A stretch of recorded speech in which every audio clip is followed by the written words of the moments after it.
પણ શરીરમાં એ દેખાણું. તમને એમ થશે કે શરીરમાં માત્સર્ય દેખાય, તમે જોજો દ્વેષ કરનાર માણસ, નિંદા કરનાર માણસ, માત્સર્ય યુક્ત માણસ, એનું શરીર પણ તમને જ્યારે ઈર્ષા કરતો હશે ત્યારે જુદું દેખાશે. એની આંખ ફરી જશે, એની બોલીની રીત ફરી જશે. ઈર્ષા જ્યારે આંખમાં આવશે, દ્વેષ જ્યારે જીવનમાં આવશે, ત્યારે આ ઘટના ઘટશે. અને પ્રસંગ આવ્યો છે તો હું પ્રાર્થના કરું કે ભૂલે ચૂકે કોઈનો દ્વેષ ન કરો. બધા એનું પ્રારબ્ધ ભોગવે છે, મારે ને તમારે ફુરસદ ક્યાં છે આ સમજાતું નથી મને. પણ ખબર નહીં, રાગ દ્વેષ, રાગ. ભગવાન કૃષ્ણ તો મેં ફરી એક વાર કહું, ખુલ્લી ઘોષણા કરે, જ્ઞેય સ નિત્ય સંન્યાસી યો ન દ્વેષ્ટિ ન કાંક્ષતિ. એને રોજ સંન્યાસી સમજ જે કોઈનો દ્વેષ નથી કરતો. હા, બહુ જ હું વારંવાર આના ઉપર ભાર આપ્યા કરું, દ્વેષ તો કરો જ નહીં. ઘણા માણસો પૂછે છે દ્વેષનો નાશ કેમ થાય, રાગનો નાશ કેમ થાય? બે માંથી એકનો નાશ થાય તો બંનેનો નાશ થાય. રાગ જાય તો દ્વેષ જાય, દ્વેષ જાય તો રાગ જાય. એકને મિટાવવા દોનો જાય. મોટા મોટા માણસો માંથી દ્વેષ ક્યાં જાય છે? અંદરથી બધા જ ઈર્ષા કરતા હોય છે. બીમાર, બહુ બીમાર લોકો છે. તંદુરસ્ત માણસ મળવા મુશ્કેલ થઈ ગયા સમાજમાં. હા, જહાં દેખો વહાં દ્વેષ. દ્વેષ છોડો. અમારે કથાકારો કથા કહે ને કે ખેડૂતે કૂવો બનાવ્યો, પછી કૂવાનું ઉદ્ઘાટન કરાવવું હતું. એટલે કોઈ મહાત્માને શોધતો તો કોઈ મહાત્મા મળે તો એના પાસે કૂવાનું ઉદ્ઘાટન કરાવું. નવું કૂવો કર્યો ને પાણી ખૂબ થયું. પછી એક રમતારામ કોઈ સંત મળી ગયા,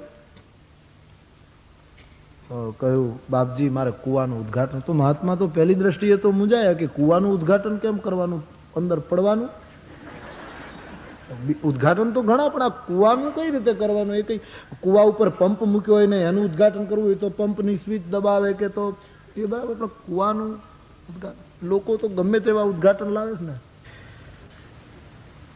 મહાત્માને કહ્યું કૂવાનું ઉદ્ઘાટન કરવું. રવિવારનો દિવસ આપ્યો. સવારે 9 વાગે પહેલું પાણી આપ સિંચો, પહેલા આપ સ્નાન કરો બાપજી, પછી અમે એ જળનો ઉપયોગ કરીએ. સારું. શનિવારની સંધ્યાએ ખેડૂત જોવા ગયો કે બધું બરાબર છે, કાલે ઉદ્ઘાટન કરવાનું છે.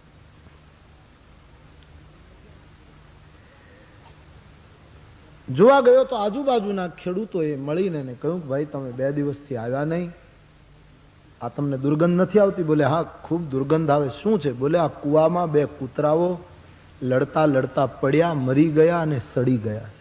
2 દિવસથી અંદર કૂવામાં કૂતરાઓ ફૂલી ગયા, આની ગંધ. બોલે કાલ તો ઉદ્ઘાટન છે, શું થાય? દોડતો ખેડૂત ઘરે આવ્યો, બાપજીને પ્રણામ કરીને કહ્યું બાપજી આમ થયું છે, દુર્ગંધ બહુ આવે છે. બોલે અંદરથી બધું કાઢી નાખો, પાણી સિંચી નાખો, કોષ જોડીને પાણી કાઢી નાખો, નવું પાણી આવશે. અને ઘરમાં ગંગાજળ હોય, જમનાજી હોય તો થોડુંક પવિત્ર તીર્થ અંદર પધરાવી દો એટલે શુદ્ધ. ને કાલે 9 વાગે આપણે ઉદ્ઘાટન કરી નાખીએ. ખેડૂતે કોષ જોડ્યો, ખૂબ પાણી સિંચ્યું, પોતાના ઘરમાં ગંગાજળ હતું એ નાખ્યું, જમના જળની લોટીઓ ગામમાં વૈષ્ણવોને ત્યાં હતી ત્યાંથી લાવીને પધરાવ્યું. અને સવારે 9 વાગે મહાત્માજીને લઈને ગયા ઉદ્ઘાટન કરાવવા માટે, પણ દુર્ગંધ ન ગઈ. મહાત્માએ પૂછ્યું ભાઈ તમે પાણી સિંચ્યું? બોલે હા બાપજી, કોષ જોડ્યો હતો, પવિત્ર તીર્થો અંદર પધરાવ્યા, તો પછી આ દુર્ગંધ? બોલે ખબર નહીં. મહાત્માએ પૂછ્યું અંદર કૂતરા પડી ગયા હતા એ કાઢ્યા? બોલે એ તો નથી કાઢ્યા. બસ મારા તમારા જીવનનું આ જ રહસ્ય છે. મેં તમે ઘણું બોલ્યા, ઘણું કહ્યું, ઘણી વાતો કહી, ઘણો ઉપદેશ આપ્યો, ખૂબ અંદરથી ઉલેચ્યું, ખૂબ ગંગાજળ પીધું, જમનાજળ પીધું, પવિત્ર તીર્થોના જળ પીધા, પણ રાગ અને દ્વેષના સડેલા કૂતરા જીવનના કૂવામાંથી કાઢ્યા નહીં.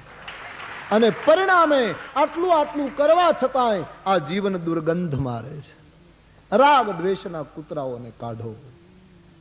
એટલા માટે ભગવાન બોલ્યા છે જ્ઞેય સનિત્ય સંન્યાસી યો ન દ્વેષ્ટિ ન કાંક્ષતિ, કોઈનો દ્વેષ નથી કરતો એ રોજ સંન્યાસી છે.